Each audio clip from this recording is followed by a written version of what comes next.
Hello everyone, welcome to Kikul. Today we are going to study chapter 6 of history, new questions and ideas. In this chapter we are going to learn about Buddha and his teachings and Buddhism. And we are also going to learn about Jainism which was founded by Vardhamana Mahavira, and also we will learn about his teachings, and we will also learn about the Sangha. So, Sangha is an organization where the people who left home to gain true knowledge stayed together in an organization, which is called Sangha. And monastery is a permanent shelter for the monks and nuns, that is, the followers of Buddhism and Jainism. In this chapter, we are also going to learn about the Upanishads. So, Upanishads are the later Vedic texts. Okay. So, what is Upanishad? What is there in Upanishad? We will learn about that. And we will also learn about the system of ashrams introduced by the Brahmins during the time where Buddha preached. Okay. So, we will learn about all these topics in this chapter.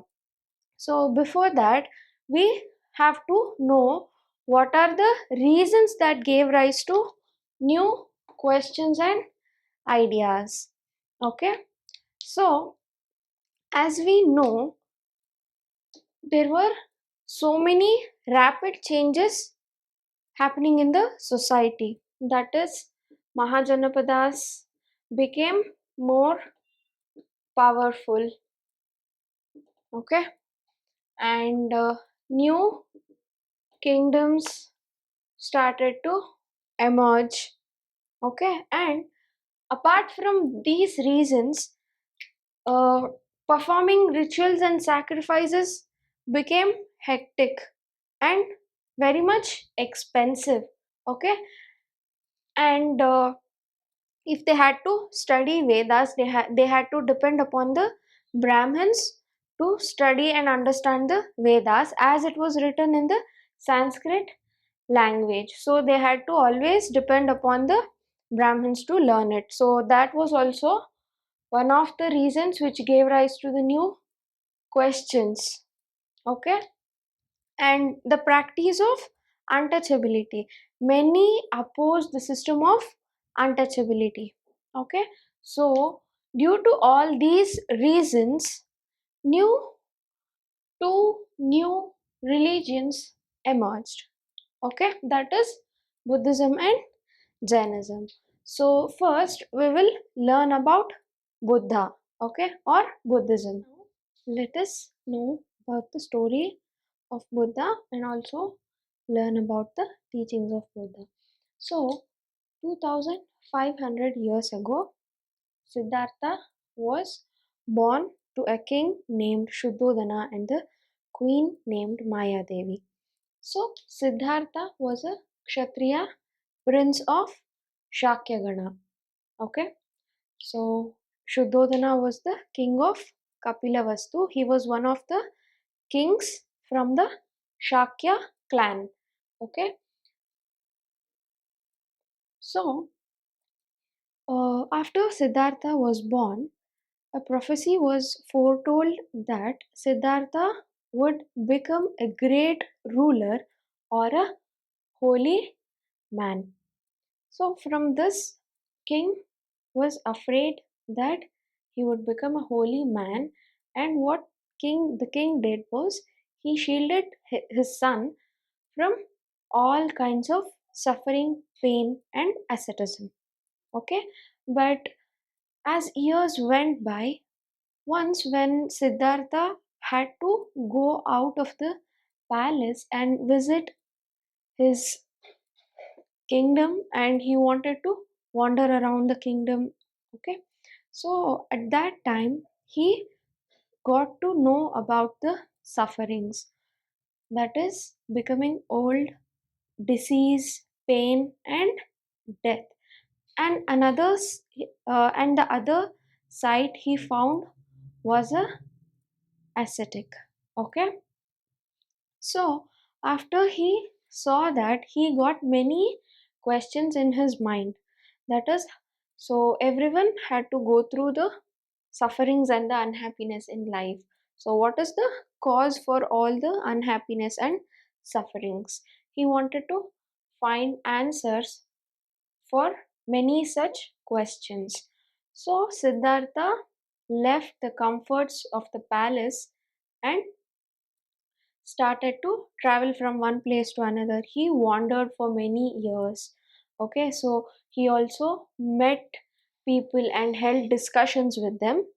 So later he started to follow the asceticism. Okay, so but he did not find answers for his questions even after following the asceticism. Okay, so later he realized and left the asceticism and he wanted to find his own path of realization for the truth of life.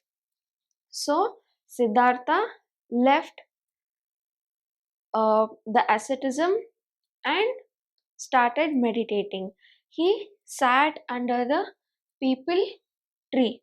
Okay, that is Bodhi Vriksha. Okay, so he sat under the tree and started meditating. So, in this process of meditation, he had to face or overcome all his fears and desires. Okay, once he had overcome through the desires and fears, he attained the enlightenment. Okay, that is, he attained nirvana. So, after attaining enlightenment, Siddhartha was called as Buddha. So, the meaning of Buddha is the wise one. Okay, so after attaining enlightenment, Siddhartha was called as Buddha. Okay, so the place where Buddha attained enlightenment is known as Buddha Gaya. That is a place in Bihar. Okay, and after attaining enlightenment, Buddha started to travel from one place to another place on foot and started preaching about what he learned. Okay, so Saranath is a place where Buddha first ceremony was held. Okay, so in Saranath, a stupa is also built, that was built by King Ashoka to commemorate Buddha's first ceremony. Okay, next in later he Buddha preached until his last breath. Okay, so in Kusinara, when he was in a ceremony, he took his last breath. Buddha took his last breath when he was in a ceremony. Okay, so Buddha preached until his last breath.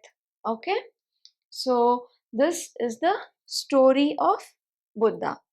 Okay, next we will learn what Buddha taught to people. Okay, so Buddha believed that life is full of sufferings and unhappiness, and this sufferings and unhappiness were caused by the cravings and desires one get. Okay, so when these desires and cravings are unfulfilled,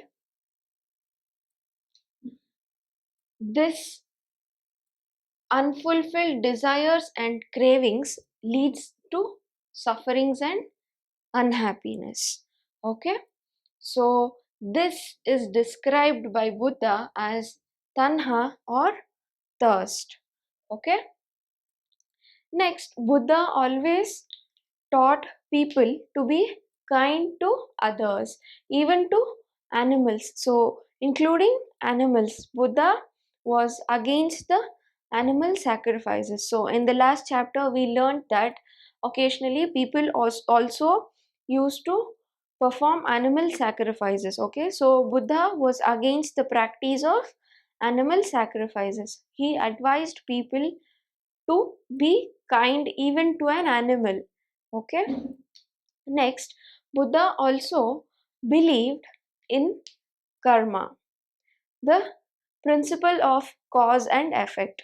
Okay, so karma means our actions, that is what we do, whether it is good or bad, we will get the results of our karma in this life or the next life. Okay, so Buddha believed that our actions, so the results of our actions, we will get the results of our actions in this life or the next life, and no individual can escape from the cycle of life and death unless he attains nirvana. Okay, and Buddha also taught people to question rather than simply accepting what he said. Okay, so Buddha advised people to question and analyze about what he says and then accept it rather than simply accepting it. Okay, and Buddha taught people in the language of Prakrit. Prakrit is a language that common people understood. Okay, so by using this local language, he was able to preach every individual. Okay, because it was the local language, or it was the language which was understood by common people.